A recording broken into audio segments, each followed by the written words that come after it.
Halo teman-teman, di sini saya Haniela Putri akan membahas beberapa poin penting dari jurnal yang sudah saya baca, yaitu Tradisi Makan Orang Banjar daripada Ringan, yaitu jurnal pendidikan sosiologi antropologi yang diterbitkan oleh Universitas Lampung Mangkurat dan sumber-sumber lainnya yang relevan. Poin yang pertama itu adalah kebiasaan makan sebagai bagian dari kehidupan sehari-hari.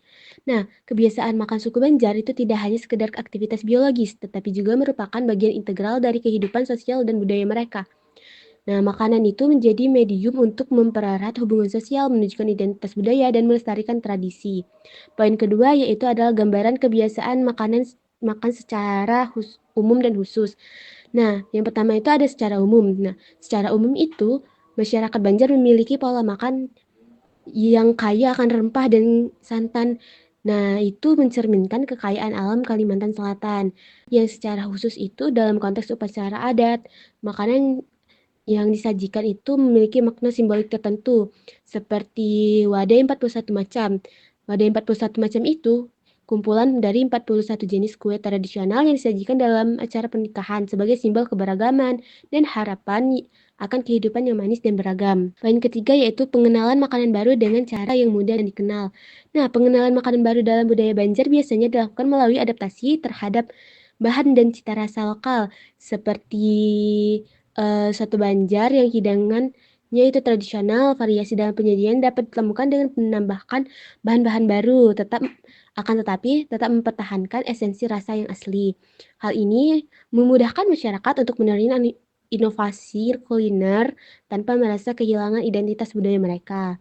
Poin keempat yaitu ketersediaan bahan makanan yang mudah didapat, dikenal, dan dapat dibeli. Nah, bahan-bahan itu untuk membuat makanan khas Banjar umumnya mudah didapat di pasar lokal, seperti ikan haruan atau yang biasa disebut dengan ikan gabus yang digunakan dalam ketupat kandangan adalah ikan air tawar yang banyak ditemukan di Kalimantan Selatan. Nah, poin kelima itu adalah dampak makanan terhadap kesehatannya. Nah, makanan khas Banjar itu seperti soto Banjar dan ketupat kandangan yang kaya akan protein dan daging ayam atau ikan dan menggunakan berbagai rempah yang memiliki manfaat kesehatan seperti jahe dan kunyit.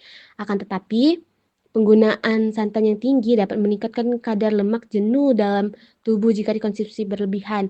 Oleh karena itu, meskipun makanan ini lezat dan bergizi, penting untuk mengonsumsinya secara seimbang untuk menjaga kesehatan. Di sini saya tidak hanya menjelaskan kebiasaan makan masyarakat suku Banjar yang ada di Indonesia, melainkan juga saya akan menjelaskan kebiasaan makan dari suku Zhuang yang ada di Cina. Saya akan menjelaskan beberapa poin seperti yang ada di dalam masyarakat suku Banjar tadi.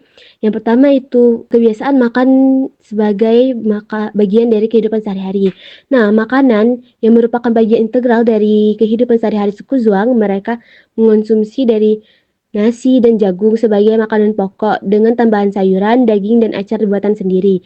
Kebiasaan makan ini mencerminkan budaya dan tradisi yang telah diwariskan secara turun-menurun. Poin kedua itu adalah gambaran kebiasaan makan secara umum dan khusus. Secara umum itu masyarakat Zhuang menyukai makanan dengan rasa asin dan asam, seperti sayuran dan daging yang diasinkan, serta ikan kering. Mereka juga gemar minum teh tradisional seperti teh minyak atau oil tea yang dibuat dari daun teh yang digoreng dengan minyak dan nasi, kemudian diseduh. Untuk gambaran secara khususnya itu seperti dalam perayaan festival, yaitu Festival Perahu Naga yang di mana mereka membuat nasi ketan yang dibungkus daun bambu dengan isian seperti jamur, daging babi, dan sayur lalu dikukus. Makanan ini memiliki makna simbolis dan merupakan bagian penting dari ritual dan perayaan. Yang ketiga yaitu pengenalan makanan baru dengan cara yang mudah dan dikenal. Nah, masyarakat Zhuang ini cenderung menerima makanan baru yang diperkenalkan melalui adaptasi terhadap bahan dan rasa lokal.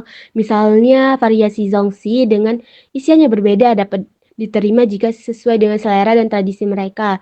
Pengenalan makanan baru juga sering terjadi melalui media sosial dan komunikasi modern yang membantu menyebarkan informasi tentang kuliner baru.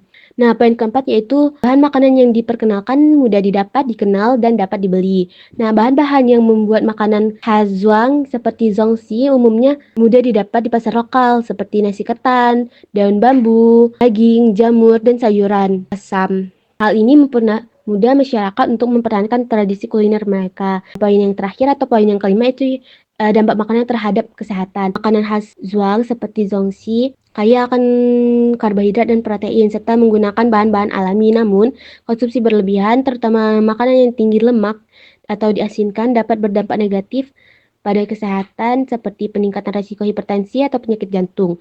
Oleh karena itu, penting untuk mengonsumsi makanan ini secara seimbang. Demikian hanya itu saja yang dapat saya sampaikan. Apabila ada kesalahan, saya mohon maaf dan minta koreksinya. Terima kasih.